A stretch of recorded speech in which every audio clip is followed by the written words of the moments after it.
help you? I'd like to see the man in charge. He's in here.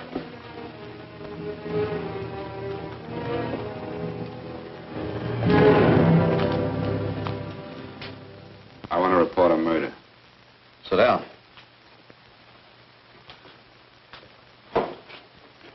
Where was this murder committed? San Francisco, last night.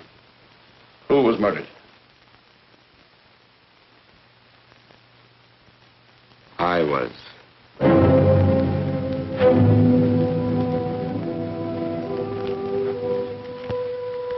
Well, do you want to hear me out or don't you, Captain? I don't have very much time. Your name Bigelow? Frank Bigelow? That's right. Answer the San Francisco APB. Send it direct to Inspector Bannon at Homicide. Tell him we found Frank Bigelow. Go ahead, Mr. Bigelow. Well, this involves some other people, Captain. A number of other people. You tell it any way you like. I live in a little town called Banning out on the desert. It's on the way to Palm Springs. I have a small business there. Paula?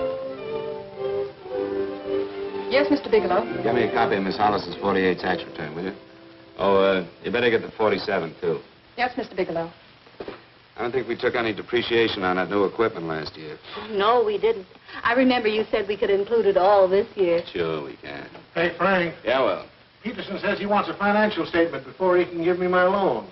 Hello, Kitty. I will. Well, I'm leaving for San Francisco today, but I'll be back in about a week. I'll take care of it for you then. Sure is a scorcher, isn't it? Well, I've seen him worse. Well, have a nice time, Frank. Yeah, thanks, Will. Oh, why don't you come down to the place and let me give you another permanent?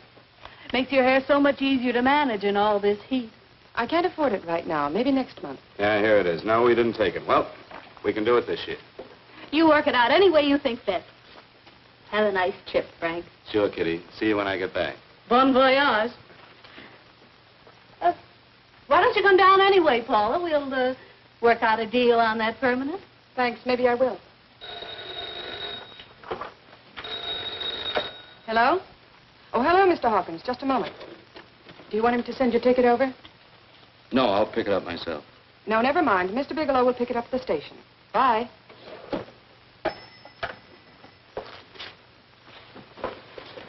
I want to go with you, Frank. Now, Paul, I'm just going on a little vacation. You know that? You want to go without me, don't you? Be gone just a week. And I suppose you've just made up your mind to take this little vacation at 9 o'clock this morning? No, Paul, I meant to tell you about it a few days ago. I guess I forgot. Oh, you forgot. Paula, don't be like that. Don't be like what? You just drop a little announcement that you're going away. Not tomorrow or next week or next month, but today. No explanations, nothing. And I'm supposed to swallow the excuse that you need a little vacation. I just want to get away from town for a few days, that's all. Get away from this town or get away from me. Oh, Paula, please try to understand. How can you ask me to understand anything like this? No, I'm sorry, but I don't understand. Go to San Francisco, but don't expect me to be waiting for you when you get back.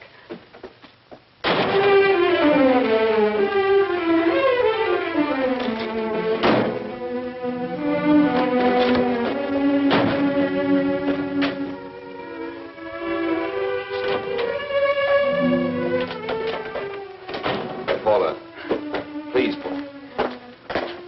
Come on, turn around, look.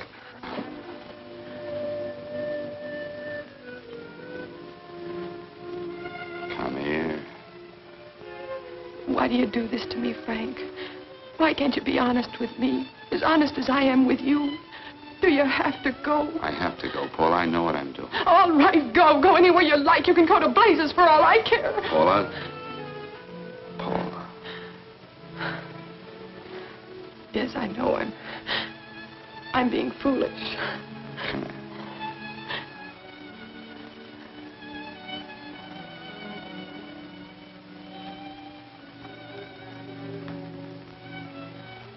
Come on, fix your face. We'll go down to Eddie's and have a drink.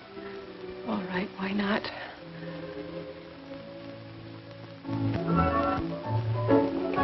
Hi, Paula. Hi, Eddie. Give us a couple of cold beers, will you? Coming up. Hi. Come on.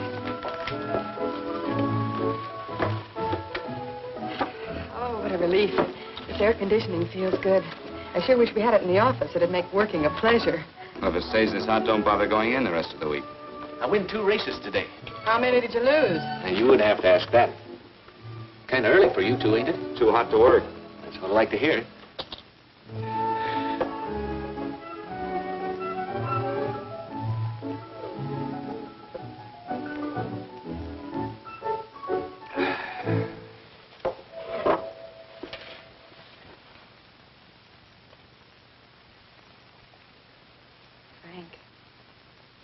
You'll take me with you, won't you? You will, won't you? Or am I crowding you? What do you mean, crowding me? Maybe you do need this week away alone. Maybe we both do.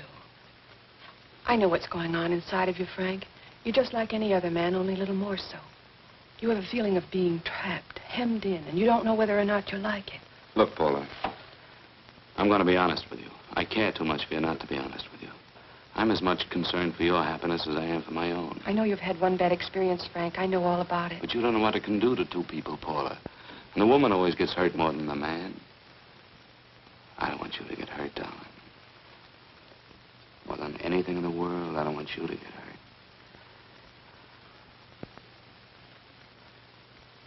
Want to hear some music? All right, Frank. Got a couple of nickels, Eddie? Yeah. This won't bother you, will it? No, next result doesn't come in for half an hour.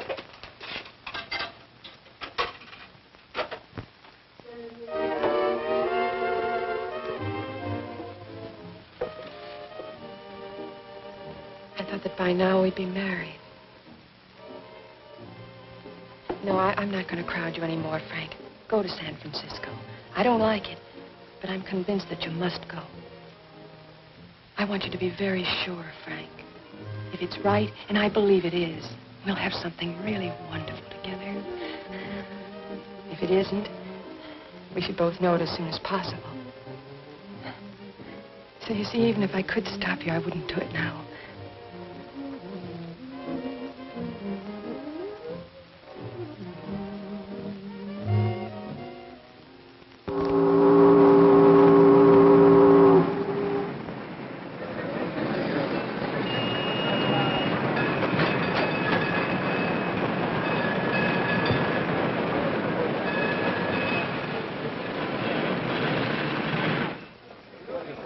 Yes, sir. My name is Bigelow. I have a reservation. Yes, sir.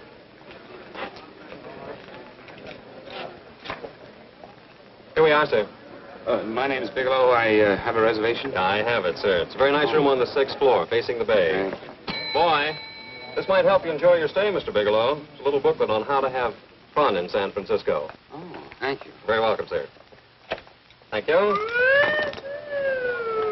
Say, is it always like this around here? No, this is market week, and it's the last day, too. Boy, always around until you need him. Oh, 517? Thank you.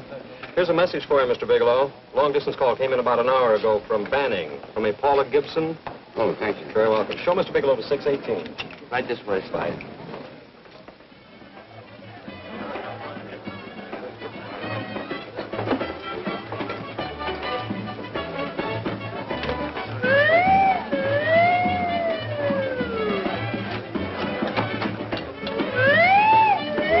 Mr. Bigelow.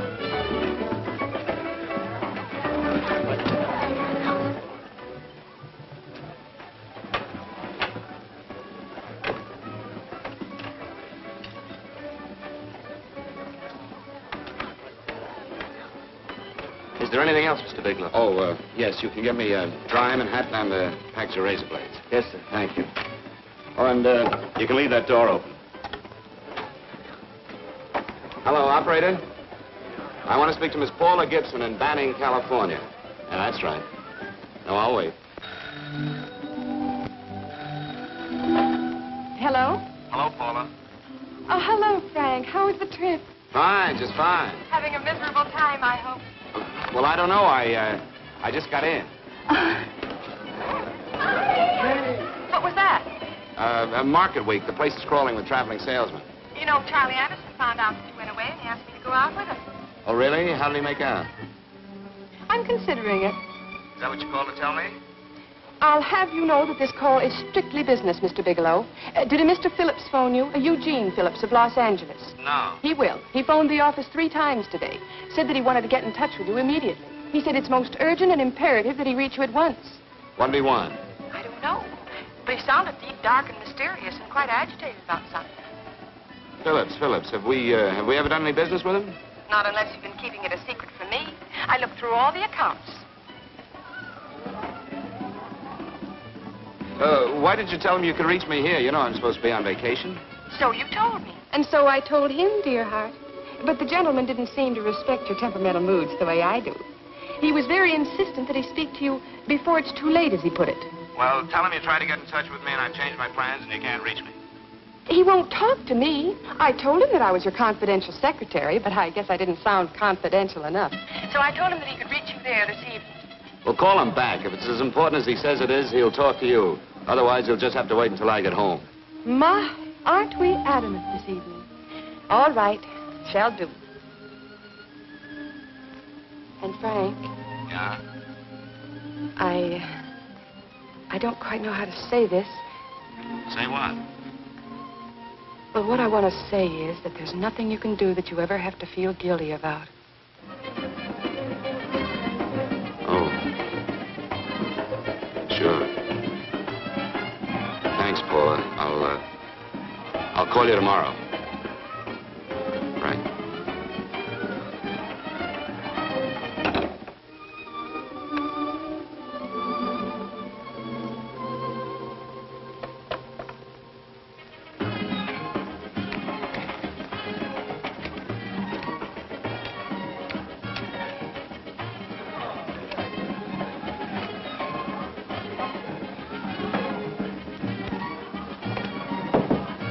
Oh, just put it there, please. You can keep the change. Thanks very much. Say, how long has this been going on? Well, it's been a madhouse all week, but they check out tomorrow. Oh? I thought you were with them. No, I'm just here on a vacation. Why does everybody come to San Francisco and tear loose? Excuse me. Say, I'm awfully sorry to bother you, but would you mind if I used your telephone? No, go right ahead. I'm just across the hall here. One of the boys is using my phone, and he's been on it for a half hour. I just want to call downstairs. Yeah. Thank you. Room service, please. Hey, things really picked up the last few days, didn't they? Right at much business? Well, I'm not here on business. Oh, hello, room service? It's Mr. Haskell in 617. Yes, that's right. Would you send up 3 more bottles of bourbon and 2 scotch? Yes, that's right. Oh, and some more ice, too. Yeah. All right, thank you. You here all alone? Yes, I just got in town. Well, why don't you join us for a drink? Well, I don't want to barge in on your party. Oh, nonsense. It's not a party. Just a few of the boys entertaining some buyers. You know, the usual thing. A few drinks and some laughs. It's no party. Come on. Well, come on. All right. I know what it's like to be all alone in a strange city. I'm Sam Haskell. I'm Frank Bigelow. You think some of these guys never been away from home before? Yeah. Hey, quiet down a minute. Hey, will you quiet down a second? I want you to meet Frank Bigelow. Hello. Hi. This is Jane Carlisle. Hello. Bill Welch. How are you, Mr. Wells? Glad to know you, Bigelow. Jane's the prettiest buyer in San Francisco. Oh, hey, I resent that. You don't think I believe him, Elaine? Well, he spreads that from coast to coast. Oh, gee. But it's good for my morale anyway. I'm George Cantwell. Glad to know you, Mr. Bigelow. Bigelow, yes. Right on much business? He's not here on business. Oh? Well, Well, why don't you get the man a drink before he dies of thirst? how about a little bourbon? Well, that's fine. Bourbon it is. Of course, Mr. Wallace. Yes, Mr. Wallace. But, Mr. Wallace, I'll need at least a week in Cleveland to visit all my accounts. I can't figure on being in Philadelphia until the 17th. Eddie, will you get off the phone? I want you to meet Frank Bigelow. Oh, hey, That's his boss. He's been trying for an hour to get his expense account boosted. Yeah, the way this guy holds on to $1, you'd think they weren't printing them anymore. Yes, Mr. Wallace. I'm leaving here the first thing in the morning. Yes, sir. Oh, keep your hips loose, Harry, like this. Oh, yeah. How's he doing?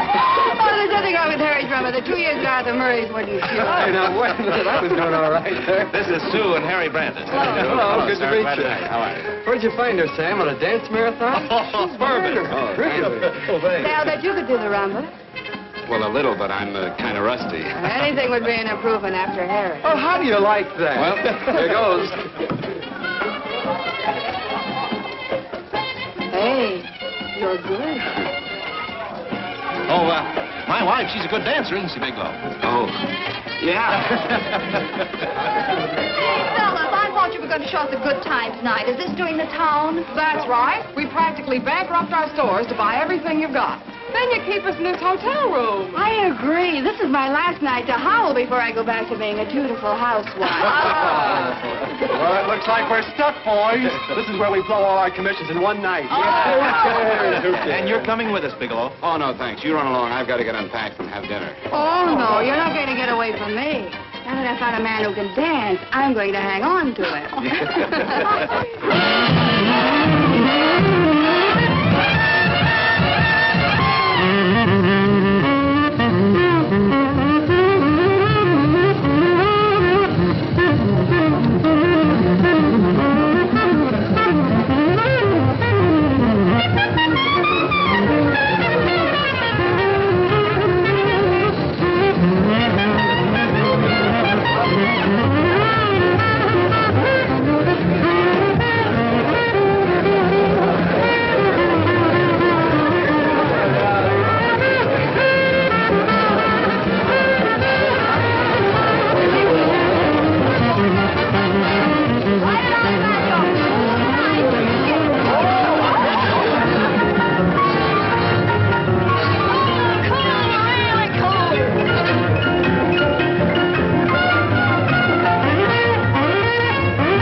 Place you got here. Wait till they hit the pitch in about an hour. That's when they really go out of their minds. Who's the blonde? Oh, she's one of the chicks that hangs around here. She's jive crazy. Come again? Oh, you ain't hip, pal. Jive crazy means that she goes for this stuff. Just between you and me, I don't get it either, but I gotta listen to it. They're all connoisseurs, music lovers. Me, I like Guy Lombardo. What's the matter with him? Oh, he's flipped. The music's driving him crazy. Come down, Jack. Oh, don't buy me, man. I'm being in late. Is the blonde alone? Oh, sure, society. She always comes in alone. Drives a big convertible, wears a mink coat, but knows everybody. But she always comes in alone. Thank you. I wanted to kiss you. I tried to... Give me another blast, Leo. What's your story, Jeannie? Easy.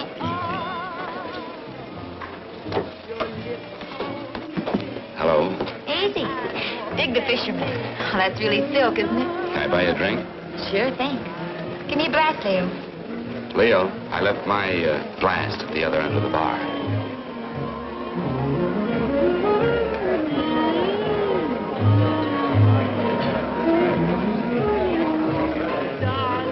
My name is Jeannie. What's yours? Frank? I've never seen you here before, Frank. Well, I've never been here before.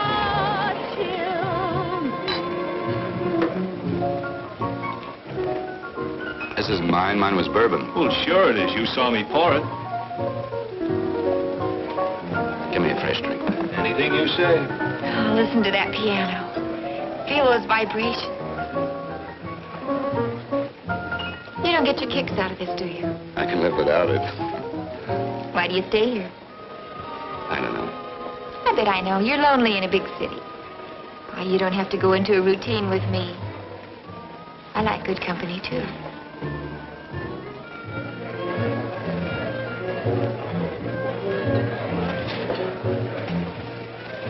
Say, there's some people there I want to avoid. Couldn't we get out of here? Let me think about it. Oh, come on. How about going somewhere else, then? Why don't you meet me later? Okay. Where? I tried to forget you, but you whispered, darling, I love. Call me at that number later. It's my next stop. They've got a band there that'll really send you. See you, Jeannie. Easy.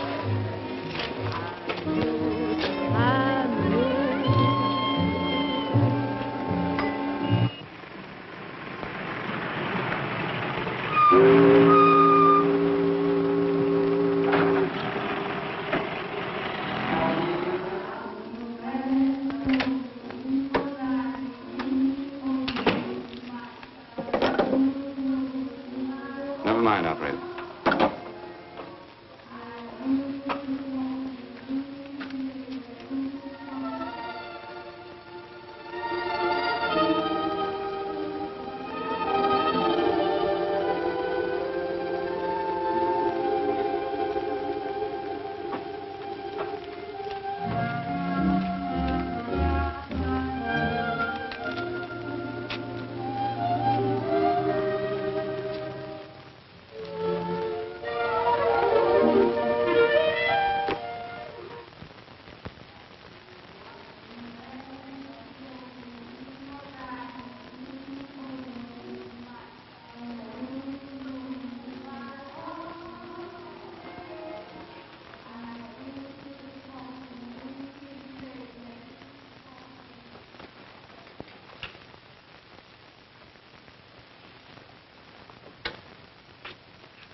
Room service, please.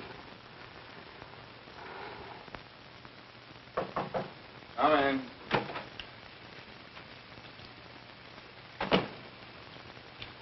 Be right with you, waiter. Yes, sir. Rest well, sir? Yeah, sure. May I? Go ahead. It's on there for you. Thank you, sir. Would you like anything else? Oh, thank you, that's all. Waiter. Yes, sir. Take this away. Is there anything wrong, sir? No, just take it away. I don't even want to look at it. Are you all right, sir? Yeah, sure. All right, I just had too big a night, I guess, that's all. Need some fresh air. Of course. Thank you, sir.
Lungs in good condition.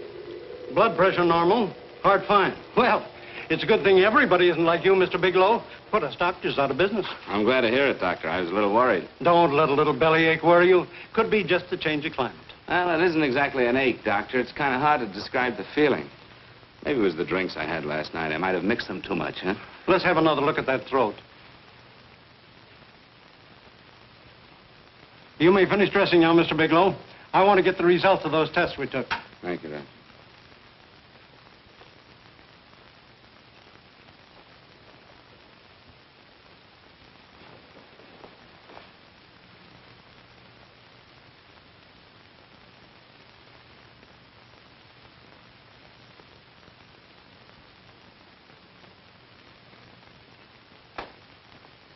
Mr. Bigelow, this is Dr. Schaefer.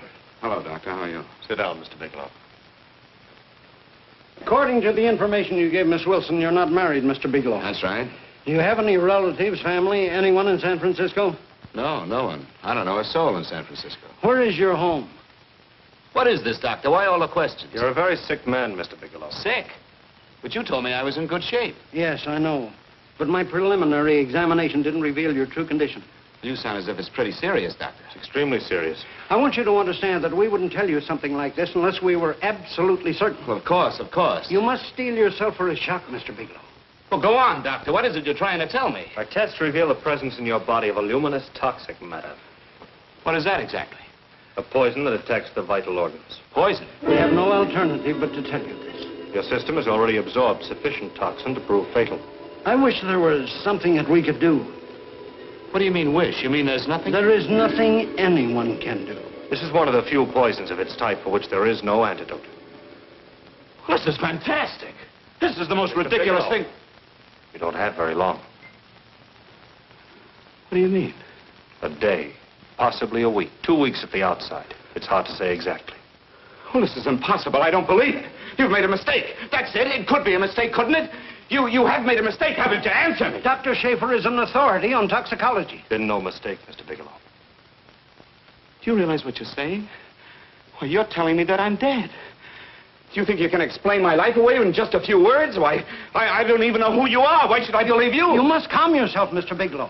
We want to offer you every assistance that we've... Assistance? Who wants your assistance? Who wants anything from you? You're nothing but a couple of phonies. Why, I think you're crazy. That's it. You're crazy. The both of you. You're crazy.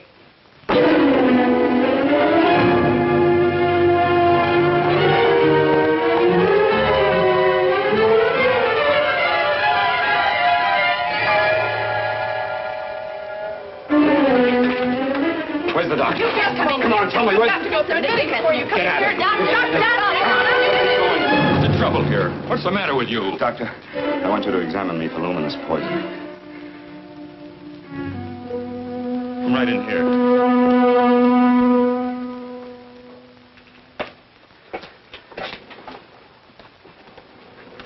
Yeah, you've got it all right. Your system has already absorbed it. Are you sure, Doctor? Are you absolutely certain? Couldn't there be some mistake?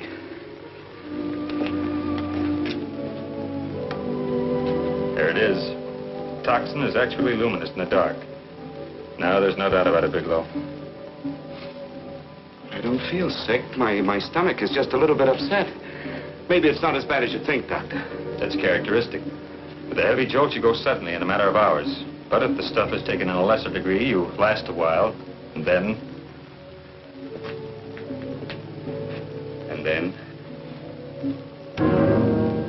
Give it to me straight, Doctor. Well, a number of things are involved. The systemic condition of the individual, the amount consumed, exertion. Yes? You won't feel too badly for a while. Then it will happen suddenly. A day, 2 days, a week at the most.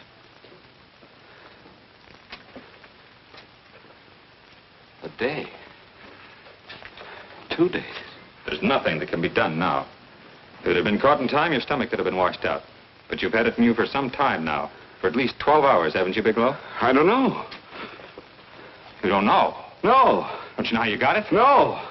This is no accident. Somebody knew how to handle that stuff. That wax is tasteless and odorless. The amount of alcohol in your body, you must have got it in liquor. I was drinking last night.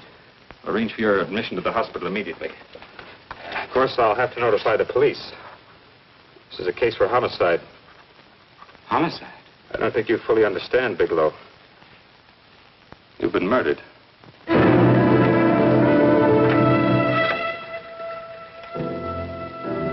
Get me police headquarters, please.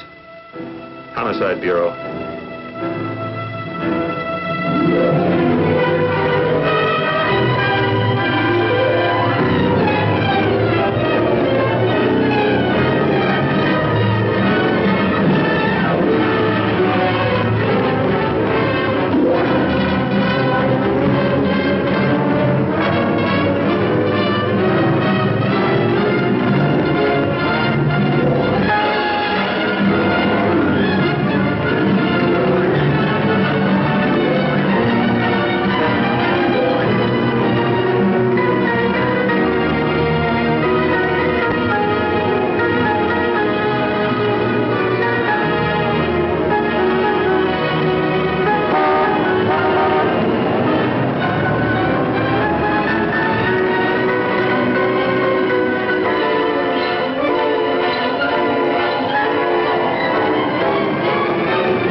Open up. Open this door, I tell you. Open it up or I'll break it down. Where are those men? Where are those men who were here last night? I don't know. There are no men here. Please go away. Don't lie to me. Where are they? Mister, this lady just checked in. Those men aren't here no longer. They checked out the hotel early this morning. Checked out? Please go away. I'm sorry. I'm terribly sorry.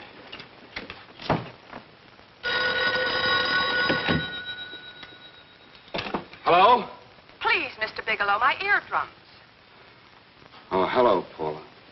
Your enthusiasm overwhelms me. Why haven't you phoned me, or is there a quota on telephone calls up there? I'm sorry. I've been busy. I'll bet you have. Visiting the museums, no doubt. What's happening up there that's exciting or different? Nothing, not a thing. I'll bet you miss me, but you're too stubborn to admit it. Sure. You know, if you'd like me to come up, I could pack a toothbrush and leave right away. No. Well, you don't have to snap my head off. You could at least make a pretense of missing me. I'm sorry, Paula. Of course I miss you. Listen, Paula, Paula, it's just that I don't feel like talking now. I'll call you later. Don't strain yourself. You phone me sometime when you feel more like talking. Oh, by the way, I called that Mr. Phillips back. Phillips? Yes, you know, the man that tried to reach you. Well, I'm afraid you'll never know why it was so important that he speak to you. His office said he died yesterday. Frank, are you there? Did you hear me? Died? When? Yesterday. So you won't have to bother your little head about him anymore. You can just go ahead and have fun. Paula, what did he die from? Do you know? I suppose he died from whatever people usually die from. Well, didn't they tell you? Don't you know? What are you getting so excited about? You said you didn't even know the man. Listen, where's his office located? What difference does it make? You can't talk to him now. I told you the man's dead. Paula, will you stop talking so much and tell me where his office is? All right. It's the Phillips Importing and Exporting Company, Bradbury Building, Los Angeles. Bradbury Building, Los Angeles. That's right. Say, this is really a switch. Listen, if you want to reach me, I'll be in Los Angeles. Are you out of your mind? I'm sorry, Paula. I've got to hurry. Wait a minute. Where in Los Angeles? The Allison Hotel. Goodbye, Paula.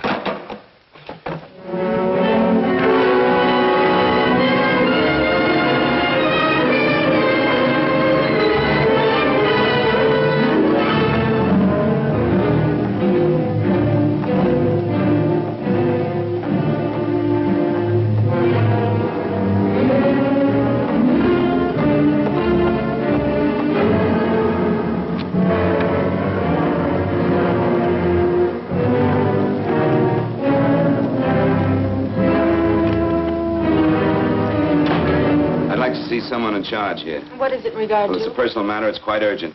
Perhaps Mr. Halliday can help you. Who's he? He's our controller. Your name, please? Bigelow. Mr. Bigelow to see you. Send him in. Go right in, please. That door.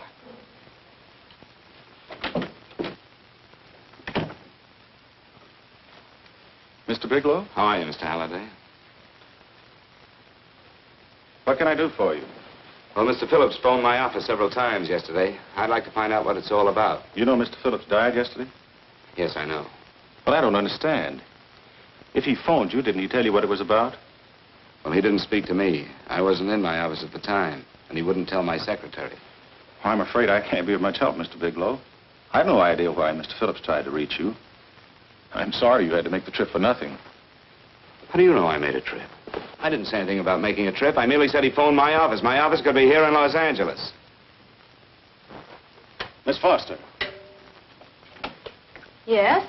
Didn't you mention something yesterday about Mr. Phillips speaking with Mr. Bigelow in San Francisco? I said that he had phoned Mr. Bigelow's office in Banning, but that Mr. Bigelow was staying at the St. Francis Hotel in San Francisco. I'm sorry you misunderstood me. Do you know why Mr. Phillips called? No, I don't. All right, thank you, Miss Foster. You can understand that we've been somewhat upset around here. Now, if you don't mind...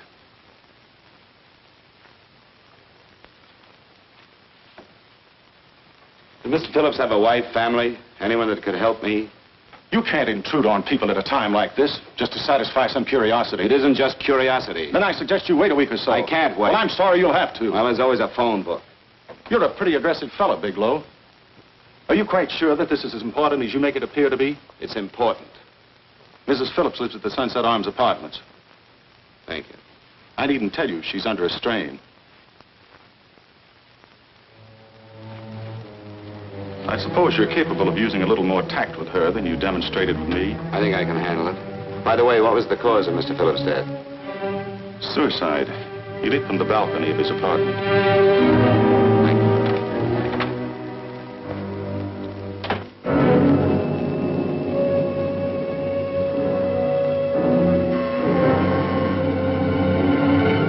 Come in, Mr. Bigelow.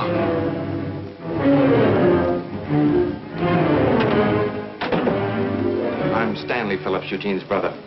Halliday phoned that you were coming.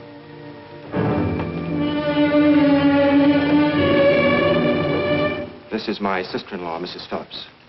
I'll try to make this as brief as possible, Mrs. Phillips. I'm afraid I can't be of any help to you, Mr. Bigelow. I haven't the slightest idea why my husband wanted to speak to you.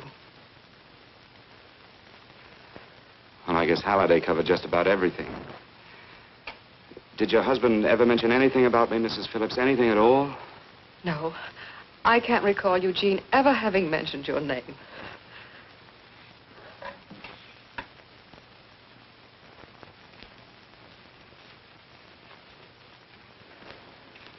I hate to ask you this, Mrs. Phillips, but it's of vital importance to me. Do you know why your husband committed suicide? Oh. You're certainly not the most diplomatic person in the world, are you, Bigelow? Were you a friend of my brother's? I never met him.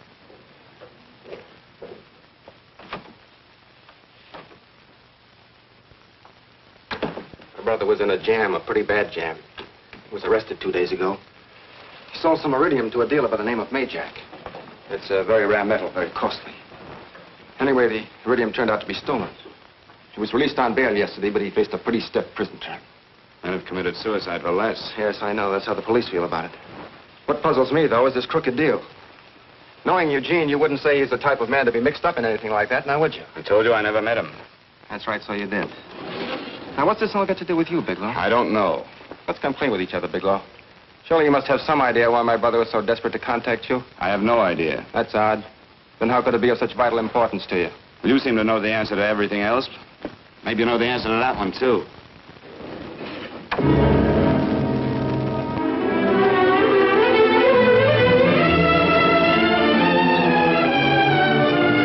There's a message here for you to call operator 82 at Banning. Oh, thank you. Show Mr. Bigelow to room 821. Say, would you have the operator put this call through to my room right away? I'll take Yes. it up there. Thank you. Hello, operator. Yeah, I'll call you if I need anything. Thank you, sir. Hello, Paula? Well, Sinbad, I'd just about given you up for lost. Do you mind telling me just why you rushed down to Los Angeles? I can't explain it to you just now, Paula. I just can't explain it. What's going on, Frank? You don't even sound like yourself. Well, I'm just a little tired, Paula, that's all. But I miss you. Oh, Frank. I can't tell you how good it is to hear you say that. And here I was worrying that I'd lost my charm. When are you coming home, Frank? Soon, Paula. I'll be home soon. I'll go right out and get myself a permanent so I'll be pretty when you see me. Hey, guess what? I found that Phillips name in your notarial ledger. Notarial ledger? Yes, of all places. I remember now I made the entry myself. You had notarized a paper one morning before I came to work. What kind of paper was it? A bill of sale for a George Reynolds made out to Eugene Phillips of Los Angeles. So you see, I was right. We hadn't done any business with Phillips, only indirectly. What was the bill of sale for? A shipment of iridium, whatever that is. Iridium. You mentioned at the time that this fellow Reynolds had made some kind of a deal in Palm Springs, and he stopped in your office early in the morning on his way north to have it notarized. Wait a minute. Wait a minute, George Reynolds. That was about 6 months ago, wasn't it? That's right, 6 months ago. Thanks, Paul. Oh, goodbye. Goodbye. Hello, operator. Get that number back for me.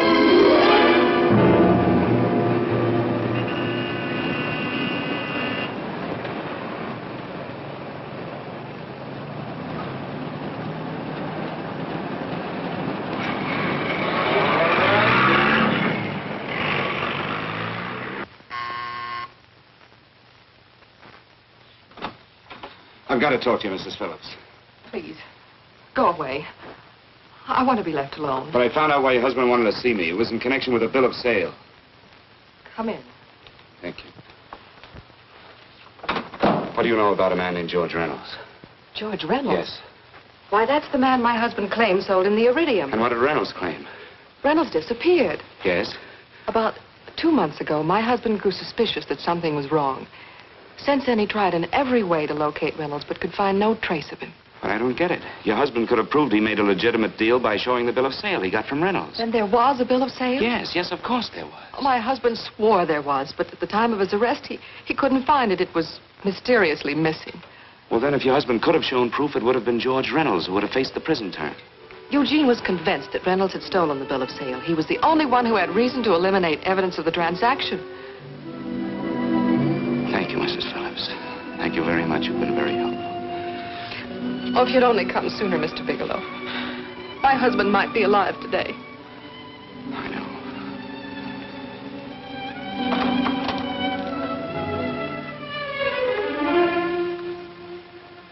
The only thing that puzzles me, Miss Phillips, is that you haven't asked how I knew there was a bill of sale.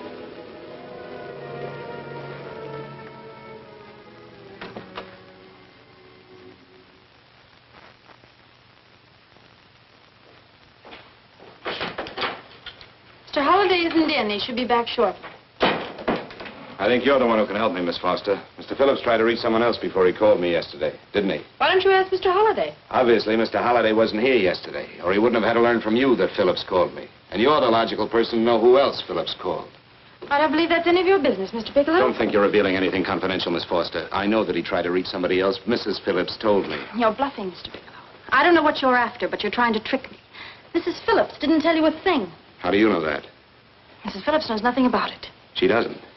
Well, why wouldn't she? Wait a minute.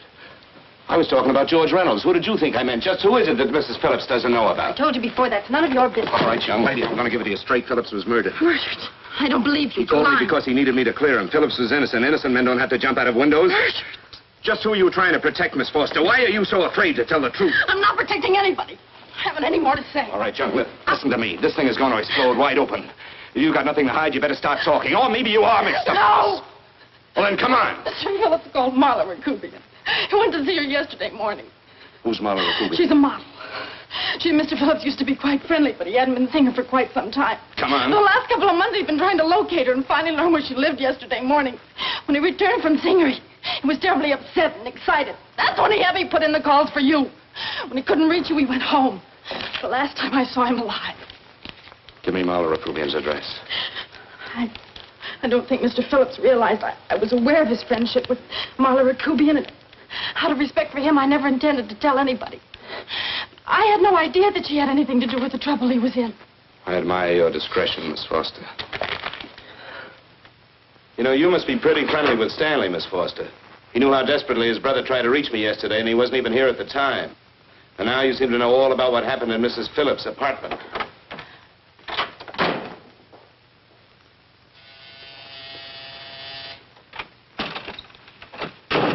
Miss Rakubian? Yes? What do you want? Get out of here or I'll call the Go police. ahead, call him. Oh, go ahead, call him. Going on a trip, huh? Yes, going away for the weekend. Sailing for Buenos Aires tomorrow, some weekend. I'll send you a postcard. Now get out of here. Who are you going with, George Reynolds? Never heard of him. I suppose you've never heard of Eugene Phillips either. Just who are you? What do you want? Never mind who I am. Where's Reynolds? I told you I don't know him. Now will you get out of here and leave me alone?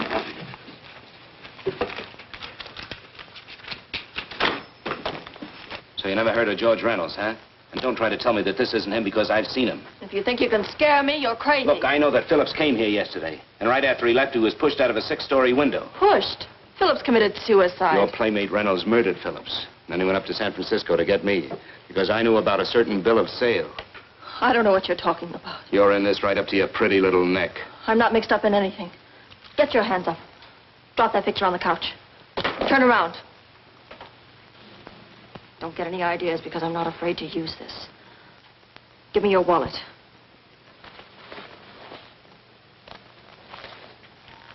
Frank Bigelow, Hotel Alex.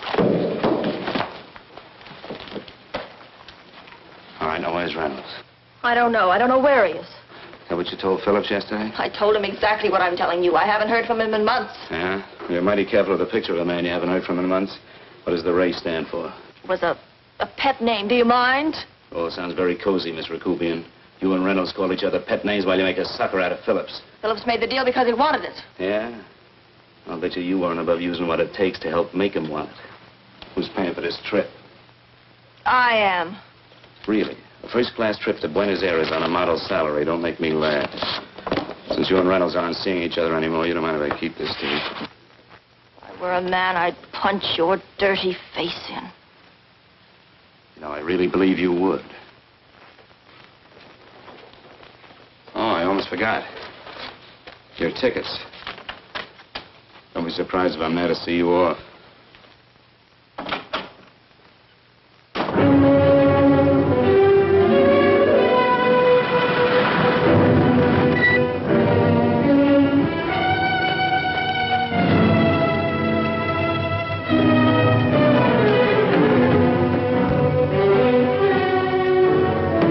Angelo. Angelo! Oh, Angelo. Do you remember taking this picture of George Reynolds? I take so many pictures, I can't remember them all. This gentleman is a friend of his and would like his address. We have no card on him. I don't think we ought to do that. He's willing to pay $20 for it. That's the paper we used last year. Of course, you understand, we usually don't give out the information about our clients. I know, you're a couple of high-class fellas. Thank you. Revealing anything confidential is against the ethics of our establishment. That's right. Honesty is the best policy. Of course. But in your case, inasmuch as you're a personal friend of Mr. Reynolds... Thanks. I knew you'd come through. Got it. Here it is. We don't have his address. He must have called for the picture. But he couldn't have been a very good friend of yours, mister. Because his name is not George Reynolds. It isn't? Well, what is it? It's a... Oh, huh? Oh. Here. It's Raymond Rakubian. Rakubian? What's so unusual about that? The picture's signed Ray, isn't it? Yeah. Yeah.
Your lips called me baby, then I thought that maybe love.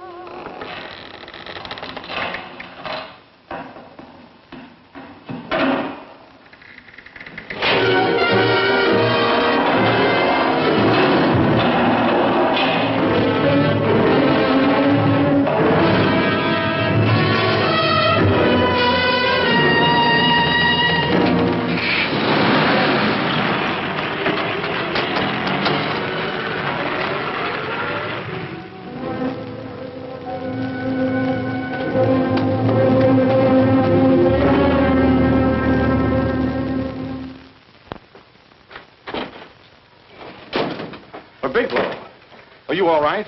Can I get you anything? No, thanks. Do you know this man? No. No, I don't think so. Are you sure you've never seen him? I'm quite sure. Does the name Raymond Rakubian mean anything to you? No, I never heard of him. Why? He also uses the name George Reynolds. This is Reynolds? That's right. Well, where can we find him? That's what I want to know. Tell me something, Halliday. You're the controller here. How come you didn't know about that bill of sale? Phillips made that deal before I came to work here. Yeah, but you still keep records, don't you? For some reason, which is none of my business, Phillips preferred to keep that among his personal papers. Now, does that answer your question? You came in here today asking for some information that you needed, and I tried to be as cooperative as I could. But now you're beginning to annoy me. So get out before I throw you out.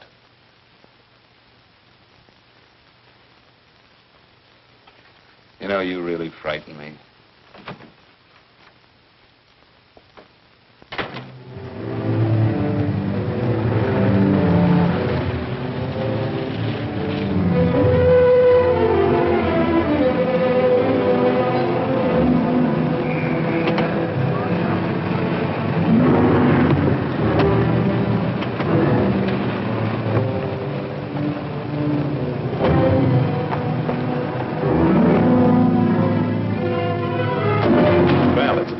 showed up, Bigelow.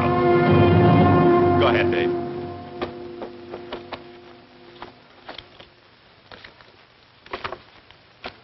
Real cute, ain't you, Bigelow? Just real cute. Marla didn't lose much time getting a hold of you guys, did she? Shut up. Let's go, Bigelow. Look at him. He can't take it. Soft in the back. You do that again and I'll kick your face. Lay off, Chester. Cut it out. Shut up! Who asked you? Better let him answer. The clerk might know he's in. Go ahead, Bigelow.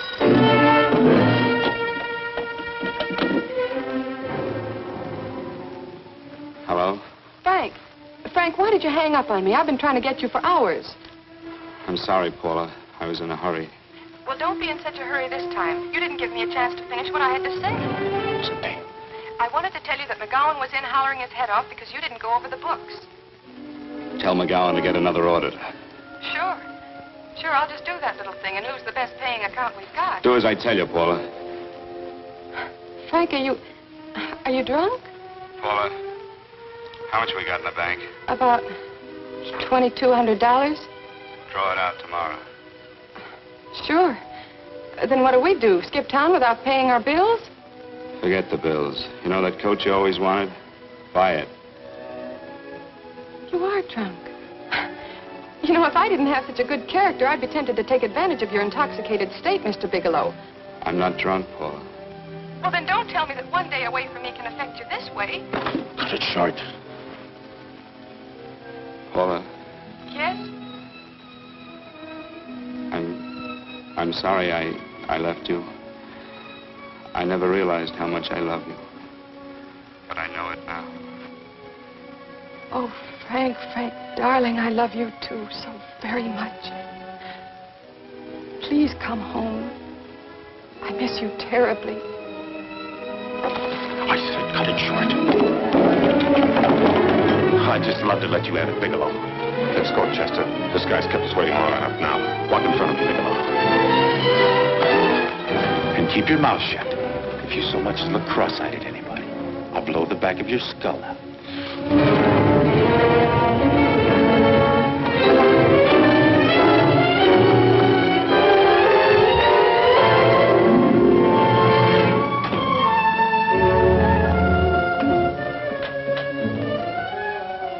This Bigelow's real cute. He wanted to get tough with Chester. He don't know Chester. Did you get the picture? Don't I always get what Mr. Majak sends me after? Majak? That's right. I'm the dealer who bought the iridium from Phillips. I get it. You have Rakubian unload stolen stuff on Phillips with the help of Marla here, and then you buy it back from him. Oh, you certainly made a sucker out of Phillips. What is it, Mr. Bigelow? Exactly what is on your mind? I'm looking for Raymond Rakubian. What? Well, now, Marla here has told you everything else. I'm sure she must have told you that, too. You don't expect me to believe this conversation. So, what is on your mind? I mean, underneath. You forced your way into my affairs, and now I want to know why. I just told you. I'm looking for Raymond Rakubian. Don't get cute. I'm just itching to work you over. Soft in the belly. Can't take it. See what I tell you?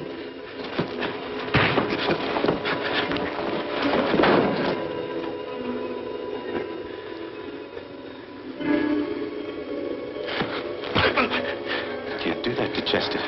I'm gonna blow your guts out. Easy. Lay off, Chester. Not now. Look at him. He's so scared of Chester, he talk now. He's not afraid, Chester. You can tell from a man's eyes when he is afraid. Look at his eyes.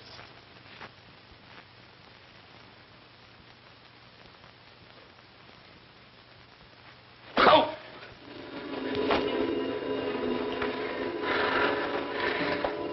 I'm telling you, Majak, you better keep him away from me or he's really going to have to use that gun. Go away, Chester, please. Do what I tell you, my boy. Please. And help Dave.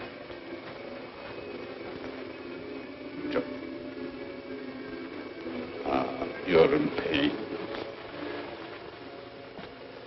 He's an unfortunate boy. He's psychopathic. He's unhappy unless he gives pain. He likes to see blood. Come with me, Mr. Bigelow.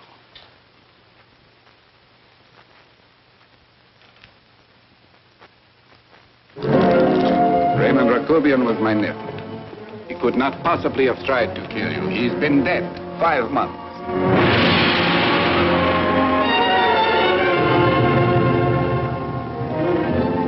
I'm afraid you have been sidetracked.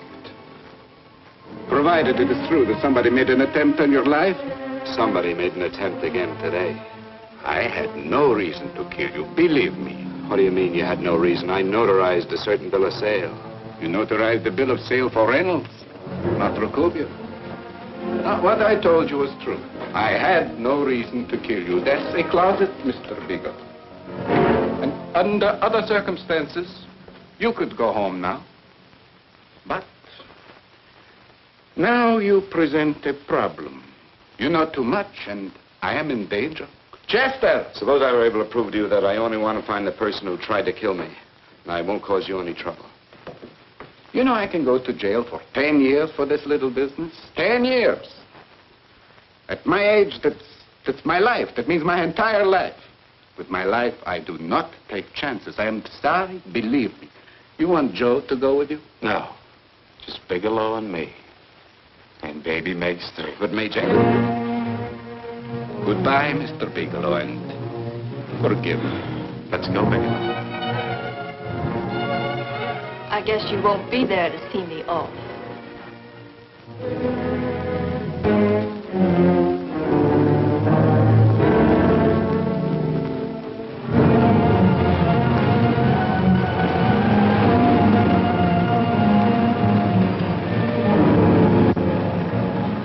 Tried to make a boob out of me in front of Major. Shouldn't have done that, Bigelow. I don't like that. I'm going to enjoy this, Bigelow. I've done jobs like this before. I knocked off guys I could like. But I don't like you, Bigelow. I never liked that puss of yours from the minute I seen it. Yeah. I'm going to enjoy this.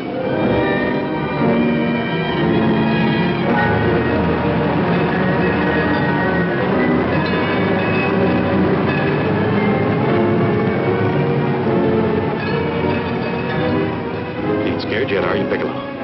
But you'll be scared. Good scared. I think I'll give it to you in the belly. You don't like it in the belly?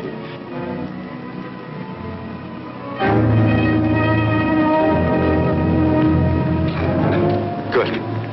Try it. I'd just love you to try it, Bigelow. Why don't you try it? Go ahead.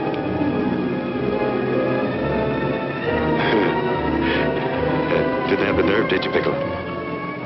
Yeah. I think I'll give it to you right in the belly.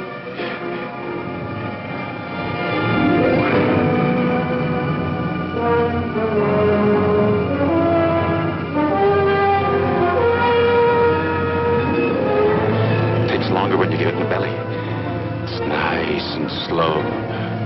That's the way I want to see you go, Bigelow. Nice and slow.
right. Yes, I'm all right, Paula, but what are you doing here? How did you get here? Freddie Ross threw me down. I had to come. I had to see you.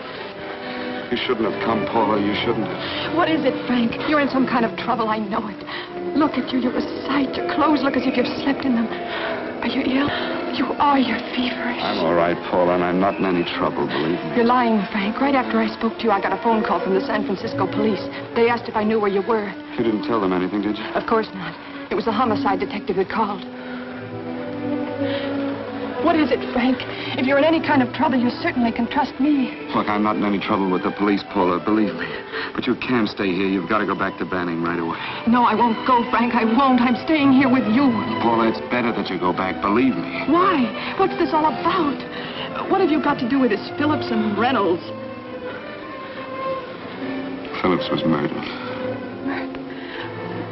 What could that possibly have to do with you? All you did was notarize a paper. You've notarized hundreds of papers. I know. All I did was notarize one little paper out of hundreds. Frank, you frighten me. You don't even act like yourself. I know that you're in trouble, that something is wrong, that you're in serious trouble. You frighten me, Frank. Oh, don't be frightened, Paula. Don't ever be frightened of anything again. Will you promise me that? I love you so much, darling. More than you seem able to understand. Oh. I never really knew happiness until I loved you. Sometimes when I used to be afraid that you weren't sure how you felt, I tried to hold back, but I couldn't. Losing you would have been losing everything. There would have been nothing left. Don't, Paula, don't. Now I'm afraid again. Somehow I feel that I'm going to lose you, but there's nothing I can do about it. I feel so helpless. You're leaving me out of something. Tell me, Frank, what is it? Give me a chance to fight back. Just give me a chance, please. You do love me, don't you? Oh, yes, Paula, I love you. I never was more certain of anything in my life. I wasn't sure before. I was a little blind, I guess, but believe me, I'm sure now. Can you understand that, Paula? I understand. A man can be like that, Paula. Something has to happen. It can be a big thing or a little thing, but it can make him realize how much someone means to him, how much he really loves her. Oh, and I love you, Paula. More than I ever thought it possible to love anyone in the world, I love you. Then why won't you tell me about this trouble you're in? Why won't you try to let me help you? You can't help me, Paula. You don't want my help.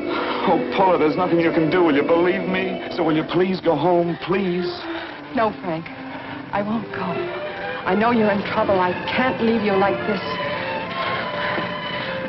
All right, Paula, look, wait for me in the lobby of the hotel, and I'll be back for you soon, I promise. You promise? You're yes, sure? Paula, I promise. Is that a new outfit?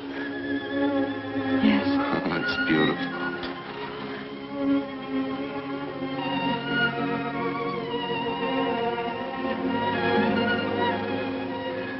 You'll come back to me, won't you, Frank?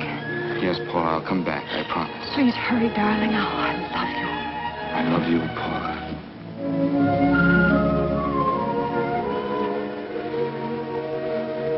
Goodbye, Paula.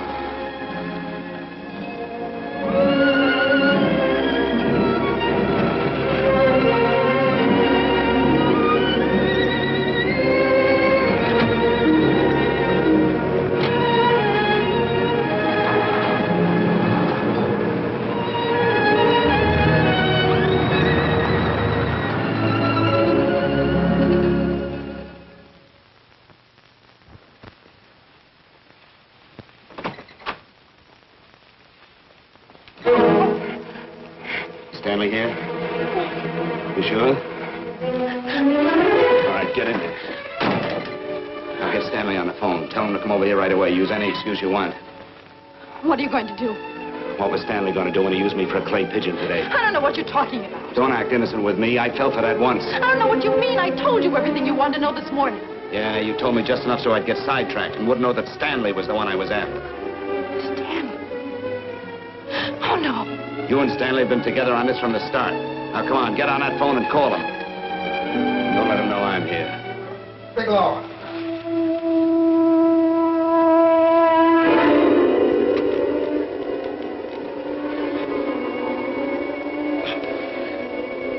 You've been sidetracked, all right. But it was the poor bereaved little widow who did it. Miss Foster found this letter this afternoon. It's in my brother's desk at the office. It's postmarked 2 years ago. It isn't exactly the kind of a letter that a married woman gets from a casual friend. I'm sure my brother wasn't aware that they were so well acquainted when he hired Halliday. What's the matter with him? right since dinner. Where did he have dinner? At Mrs. Phillips' apartment. Halliday was there, too, and Stanley confronted them with that letter. Did you have anything to drink? Yes, why? How long ago? Half an hour ago, just before I came here. Miss Foster, get on the phone, call the emergency hospital. Have them get an ambulance over here right away. What? Tell them to prepare a stomach wash for luminous poisoning. Luminous poisoning? Go on, do what I tell you. You may still have a chance to save his life. Go on!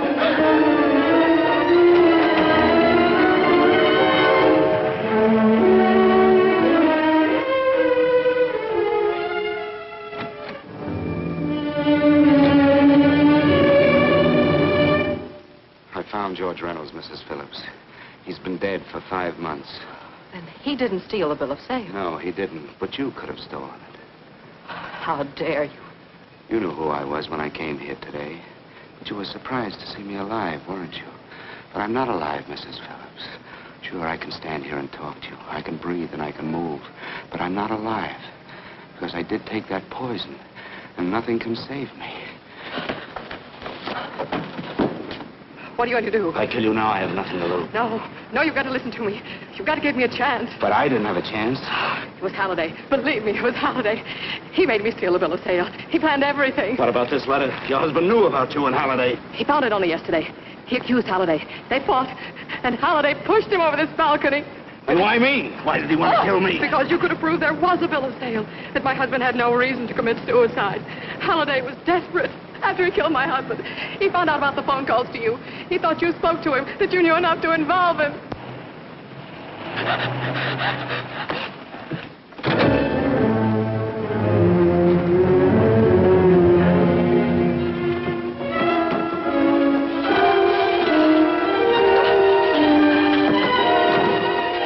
Where's Halliday?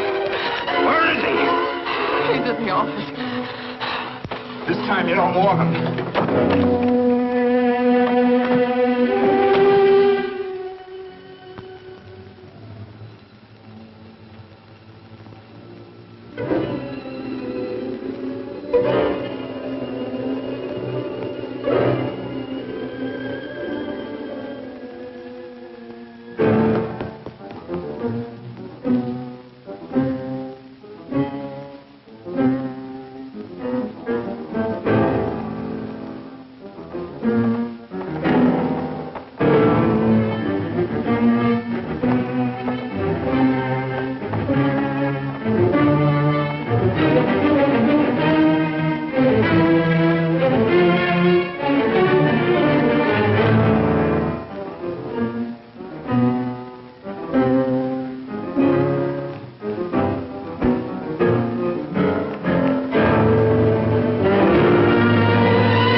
Come on, move along.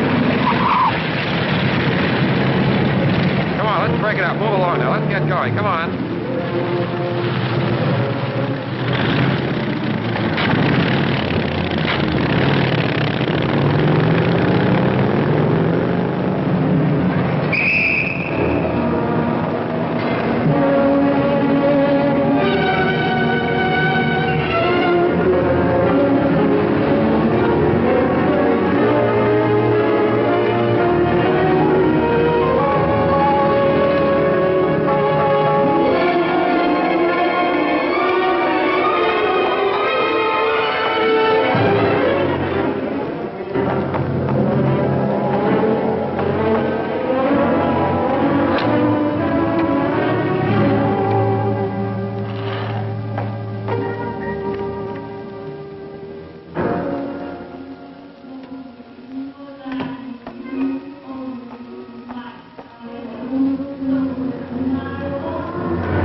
All I did was notarize a bill of sale. But that piece of paper could have proven that Phillips didn't commit suicide. He was murdered. And that's why Halliday poisoned me.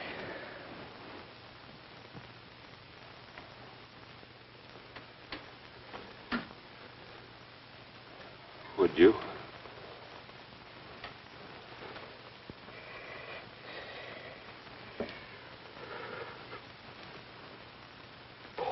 Paula.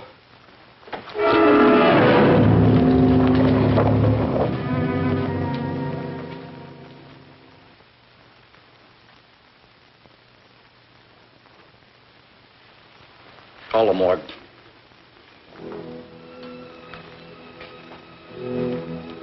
Johnson, you go to the Allison Hotel, find Paula Gibson. Don't tell her anything. I'll break it to her.